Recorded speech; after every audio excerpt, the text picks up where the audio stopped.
You really need to put a lot of attention and consider it a core business process to have traceability and tracking of how your relationships are evolving.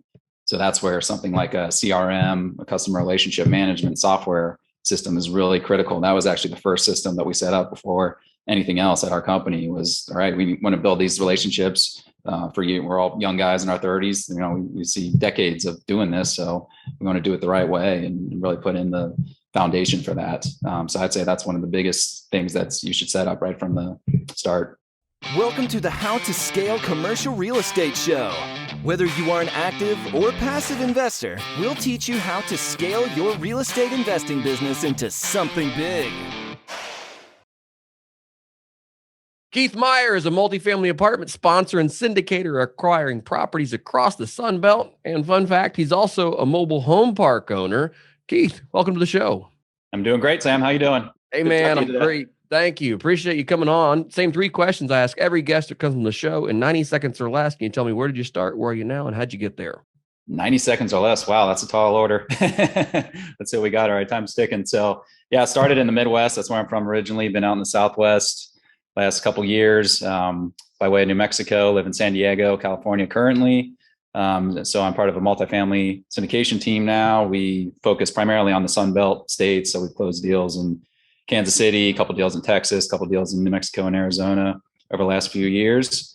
And I started much smaller than that. So happy to dive into that a little bit deeper with you today. Man, that's fantastic. Yeah, absolutely. Tell me about the team you're on now, and then maybe we'll hear kind of the backstory. Sounds good.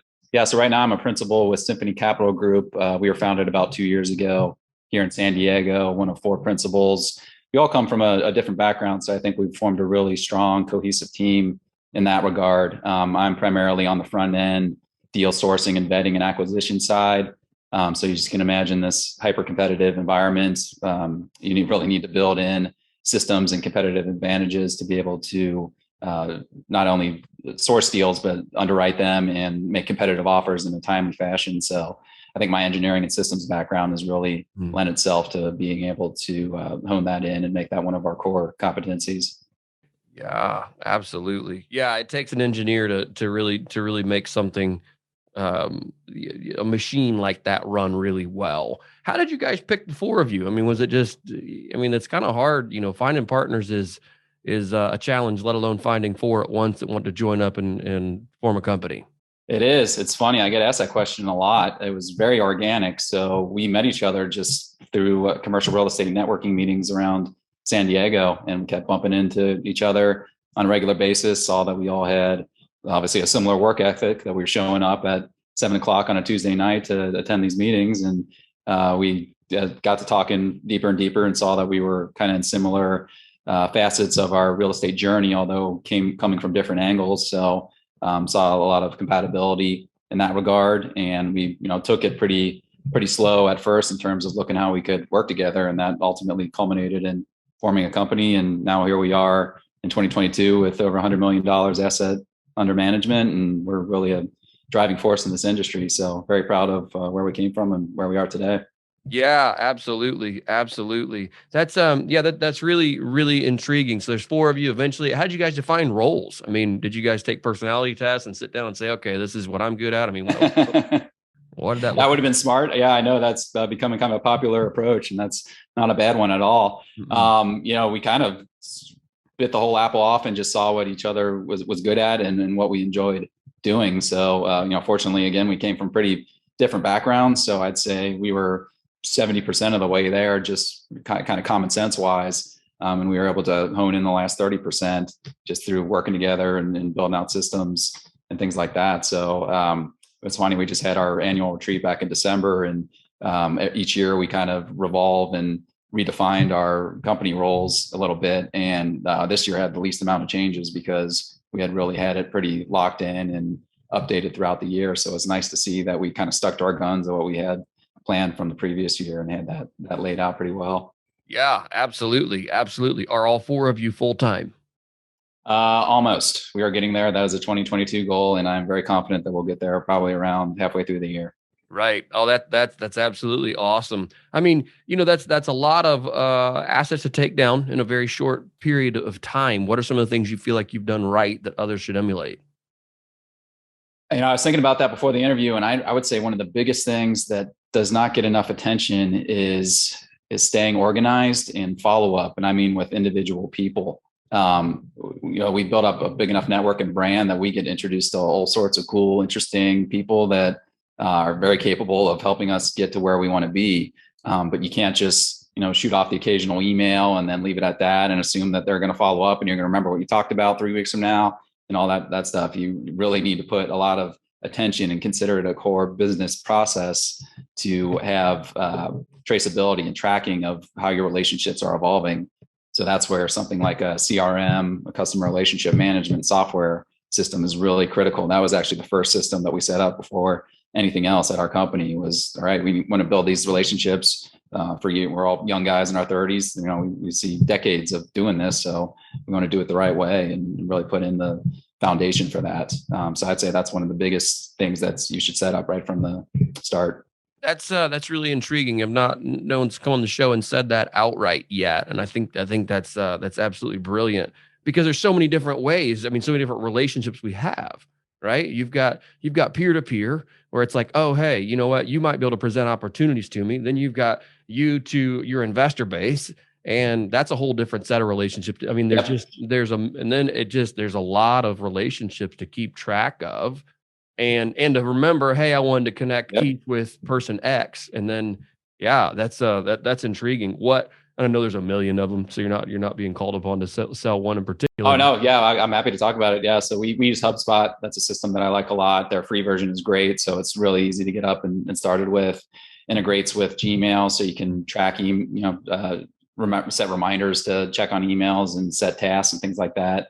Kind of operates as a project management platform as well. And it's funny, what you just said is exactly right, Sam. And the other consideration is that there's so many communication channels these days. Right. Email is just one of 10 ways that people communicate, pretty common these days. So being able to track all that and then have kind of understand what each channel's purpose and use is for as well is something to really focus on. And as you build more personal relationships with people like brokers or co-sponsors or property owners, you'll go from kind of the more templated formal email approach to text messages, to maybe they'll jump on a Slack channel with you or a WhatsApp chat or something like that. So that certainly evolves, which is great, but it's really critical to stay organized with that stuff, or that you're just going to let a lot of things fall through the cracks by accident. Oh, it's so true. It's so true. And I'm guilty. You're convicting me right now as you say it, because absolutely guilty of like, oh man, I should have followed up with, and then it's 6 months later. It's like, that ship has sailed. Yep. And that costs money. Sure. That costs money because it took time and money to build that relationship. And then you lost the opportunity, presented by that, what could have been presented by that relationship. And it's like, oh, well, yeah, that's absolutely intriguing. So you guys set up a CRM out of the gate and said, hey, we're going to do this. This is how we're going to track our relationships. And then what was the next step you guys took? So then we continue to build on our business systems, essentially, kind of starting with underwriting. So Jeremy, one of my fellow principals, comes from a very in-depth commercial underwriting background. So we, kind of took the best parts of other models and other examples that we had come across before and created a pretty customized underwriting system, which we are probably on Rev 50 of that, if I had to guess at this point. It's unbelievable how much that tool in particular morphs and evolves over time. Yeah. And especially on the front end, the deal screening end, that is so critical these days. We're in a fortunate position at Symphony Capital Group where we have very strong deal flow these days. And I know that's not always the case for certain operators. So we want to be able to take advantage of that and not waste that opportunity. So with that, we need to be able to pretty quickly screen a deal to see if it meets our criteria and if it's worth spending, an hour or 2, 3 hours underwriting or investigating more deeply. What are some of the things you look at when you say that? They're high level things that are particular to you guys. You say, hey, this is something. This is go, no go, or investigate further. What are some of those initial screening things you guys take a look at? Great question. So it's two-faceted, I would say. One is the property, and then the second is the actual sponsor or the deal structure itself. So property is a little bit more straightforward, I think, for the average investor. That's going to be looking at things like market demographics. So we do have CoStar access. It's great for getting submarket, zip code level, street level type demographics. So, and then, it's a 50-page report in some cases. So you still have to be very adept at pulling out the relevant content in a relatively short time frame and then plugging it into our model. So we look at things like median household income and rent as a percentage of that income. So you want to see that residents, especially if you're in kind of the mid-tier B-class properties, aren't cost constrained. So you don't want more than, let's say, a third of their income being spent on housing in that case. And then we would also look at things like job growth and population growth are probably our two other biggest submarket criteria that we look at, just to make sure that we're underwriting to 5-year holds in most cases. So we want to make sure that there's still a good growth trajectory as far as jobs, income, and rent growth over that time frame. What about a property? Say I shipped you a deal and said, "Hey, Keith, here's something I think it'd be great for you guys in the right market." Like, what do you guys look at? Because I know you said, "Hey, learning that skill of saying, no, not for us." There's some things you guys have to check off in order to spend that 3 hours initially underwriting it. What are right? They? Yep. So I mentioned submarket itself. We'll look at value add opportunities as well. So the rent's pretty well understood, and especially if you're looking at making a competitive bid and you're going to be up against a couple of other groups, in almost every case these days, if not dozens of groups that are almost as adept as you are in many cases. You need to look for that competitive advantage as far as how do you generate additional income to that property. So a lot of times we'll look at how the utilities are being maintained. Are they even being billed back at a flat rate in the first place? That's kind of an easy place to start, but there are actually much more advanced ways of recuperating a lot of those utility costs and reducing the expense in the first place. There's some companies out there that specialize in that.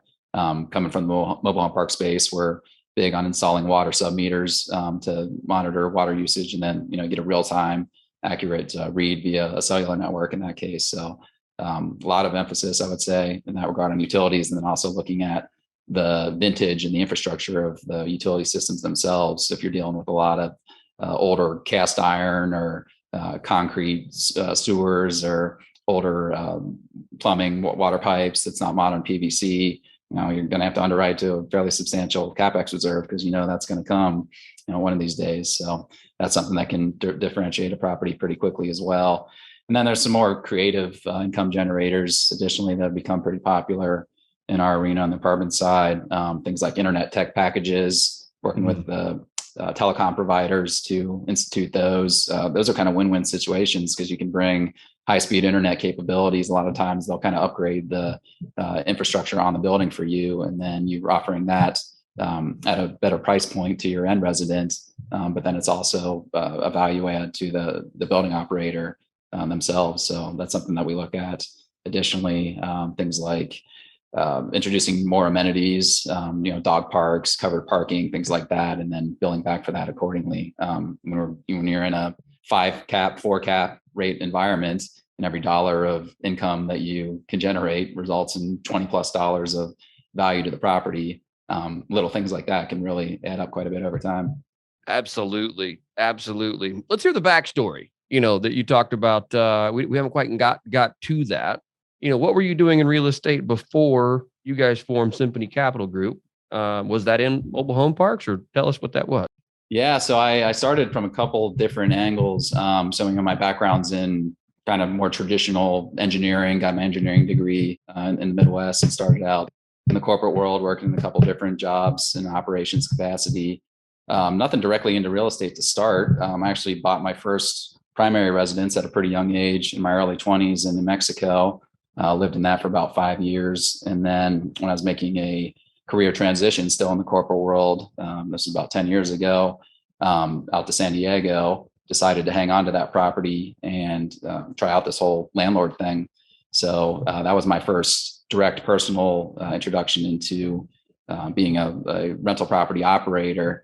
My family did have exposure to that previously. So my grandfather was a residential developer, and he kind of got my father involved in some property investing aspects, although my father was primarily in the corporate world at the time. And then he actually made a late in life career transition into commercial brokerage. So we had owned a couple things here and there. Back in the 90s, we bought a mobile home park in the Midwest, and it was almost on a whim to an extent. I shouldn't say that, but really, this is back pre-internet era. So we had vetted a lot of different investment opportunities, knew the benefits of real estate more from a network level than a direct level at that point.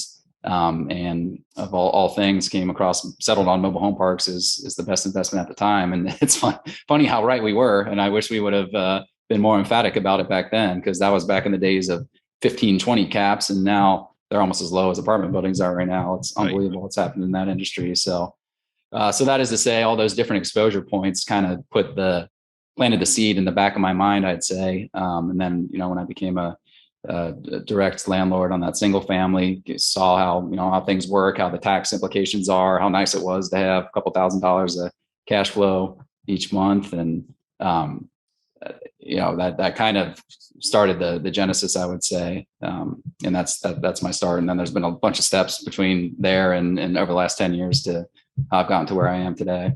That's really intriguing. Are you guys also looking for mobile home parks now, or is it strictly multifamily? We are. It's still fairly rare, I'd say, to syndicate those, just because the deal flow isn't there. There's only X amount of parks. It's a fraction of what's available on the apartment side. Right. But I would say there's still a good 5-year window probably of getting very solid deals. And I think the asset class is going to remain very strong for a variety of reasons, not the least of which home affordability. So if you can get your hands on a 40 plus unit park, do it, lock it up, and you will be able to find partners that will help you take it down, because they are worth their weight in gold these days. That's really, really interesting. Yeah. Just the like you said, the affordability of homes. It's the last affordable housing solution we couldn't agree more. Yeah. And it's pretty incredible, which is also, you can tell that there's interest in the space just when you go to the manufactured housing manufacturers. It's almost impossible to get new supply even right now. Yeah. They're on about a 12-month backlog, which is insane.